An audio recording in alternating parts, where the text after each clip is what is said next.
Yalla Nation, Jesus. Mr. Alliance Sports, the mentality boy, tatenda shikambiwa.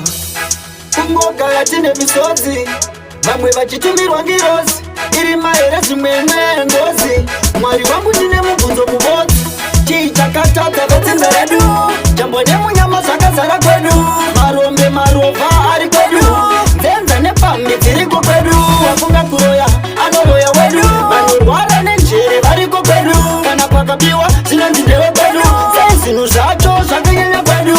Mufunge zvenyu zvinosirisa, vasikana vazhinji vekwedu vakamitiswa, atora chikwambo wafunga kutesta wekwedu wanokitisa.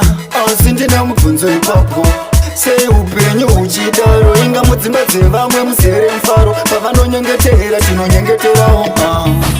Kana paine pakakanganiswa tiudzei tigadzirise baba, shungu dzangu kutorwa naJP zangaitwe nakalasi kumagaba.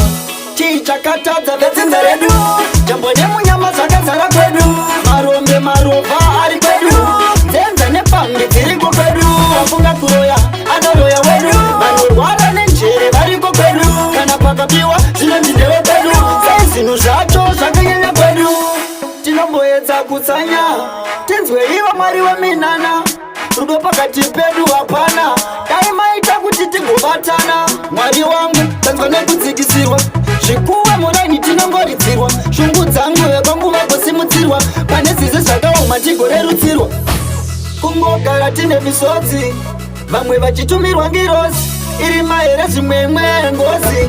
Mwari wangu ndine mubvunzo mubodzi, chichakatadza vetsinza redu, jambo nemunyama zvakazara kwedu, marombe marova ari kwedu, nzenza nepambi dziriko kwedu, wafunga kuroya anoroya wedu, vanorwara nenjere variko kwedu, kana pakabiwa zvinonzi ndewe kwedu, sei zvinhu zvacho zvakanyanya kwedu. Mufunge zvenyu zvinosirisa, vasikana vazhinji vekwedu vakamitiswa, atora chikwambo wafunga kutesta wekwedu wanokitisa. Asi ndine mubvunzo ipapo, sei upenyu uchidaro, inga mudzimba dzevamwe muzere mufaro, pavanonyengetera tinonyengeterawo.